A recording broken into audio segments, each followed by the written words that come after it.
What's up mga bossing? Kamusta ang inyong mga buhay? Ganito rin ba kayo sa inyo? Di ba ginawang 4 days na lang yung pasok?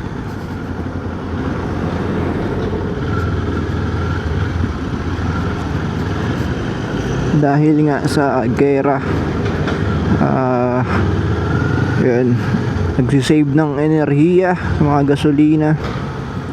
Kaya ginawang 4 days.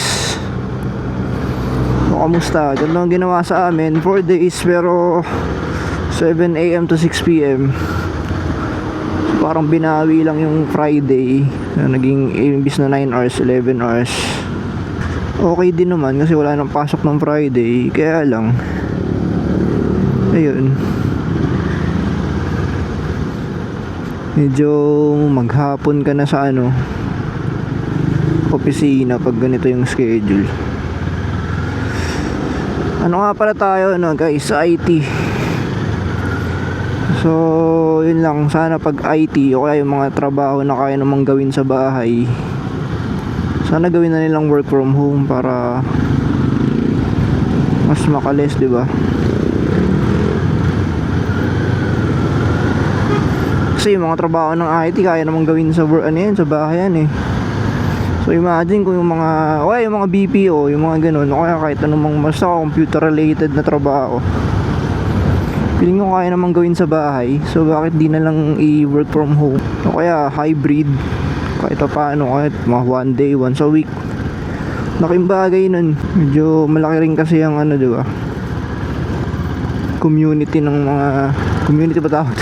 Basta marami rin katrabaho na computer related. So yun, imagine kung gagawin mong work from home lahat yun o kaya hybrid.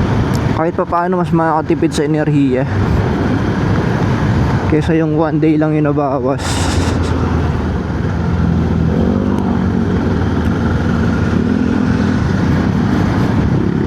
Pero okay lang din naman sa akin na umaabot ng 6 PM yung uwian. Kasi ito, mas less yung traffic.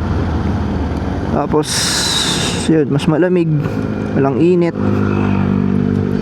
So mas convenient yung biyahe. Ang mahirap lang talaga sa schedule namin ay yung sobrang aga nung pasok, 7 AM. 30 kilometers away ako sa trabaho eh. So siguro maglalaan talaga ako ng 30 minutes to 1 hour na extra time. So sabihin natin 7 AM, so dapat mga 6:30 or 6 alis na tayo ng bahay, di ba? So yun lang yung hassle, yung papasok medyo hirap. Pero yung pauwi, kahit pa paano wala namang problema. Magkakaproblema lang ako sa pauwi kapag kapag umuulan, kasi mahirap magmotor ng umuulan tas gabi, kasi gato yung kalsada namin. Dadaan tayo sa bypass road, puro truck. Tapos pag umuulan dito, sobrang hirap. Ilang beses ko na naranasan.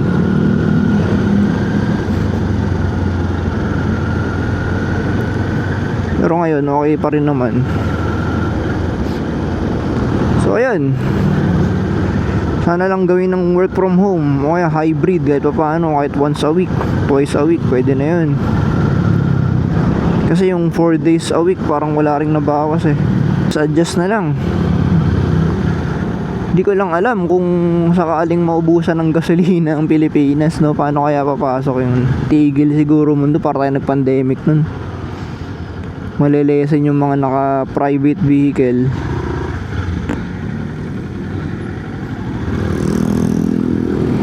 Saka kinukumpit ko nga pala guys, no? Kasi ngayon di ba nasa parang 70 plus na per litro. Kinumpit ko tong Z400, gumagano gastusin ko araw-araw sa gasolina niya. Parang pumapatak parang 80 pesos yata per day ang pamasahe ko. Ang ang gasolina nito. Ano na yun, uwian na yun. 80 pesos per day. Not bad kung 70 pesos ang gasolina.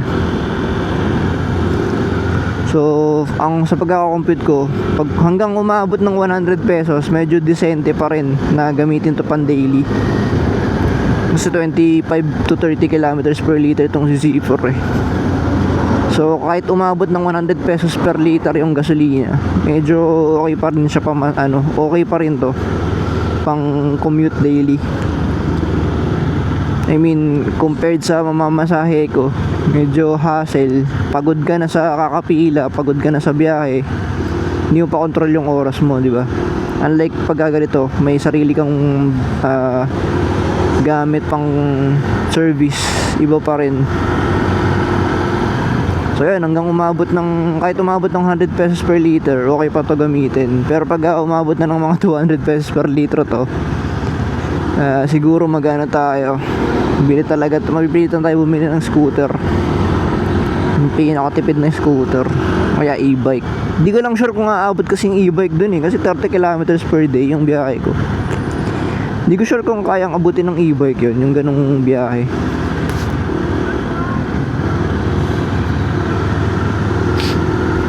Pero yun, huwag ka umabot ng 200 pesos per litro siguro yung gasolina. Pipilitan tayong magpalit magdagdag ng service. Kaya yun, sana tumigil na tong si Trump sa kanyang kalokohan para balik na sa normal ulit. Kasi pati bilihin tataas di ba? Halos lahat ng umiikot sa gasolina Pag tumaas ang gasolina, lahat ng bilihin taas din So syempre yung food transport.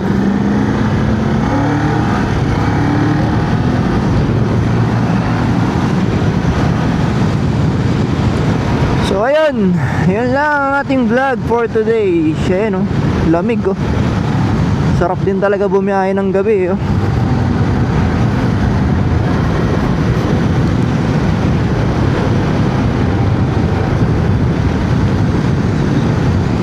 Relaxing din kesa maaga yung uwi. Sobrang init. Hindi naman sobrang init, pero may kainitan, tapos sobrang traffic. At least kapag gabi matraffic ka man, malamig na, hindi mo naramdam yung init, di ba? So yun lang, I think that's it for this vlog. At quick vlog lang tayo, update lang mga kaganapan sa buhay.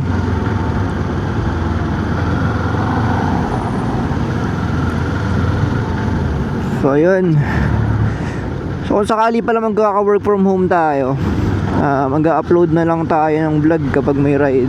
Kasi mawala na yung daily rides Kaya lang tayo nakapag daily vlog kasi sinasabay ko sa pagpasok sa opisina Pero yun pag ginawang work from home, yung vlog na lang natin kapag may ride. Pero kada weekends pwede na yun, diba? Weekend rides. So yun, kung gustong maabot ka sa part na to, don't forget to like, share, and subscribe for more vlogs. At maraming salamat sa mga nanonood.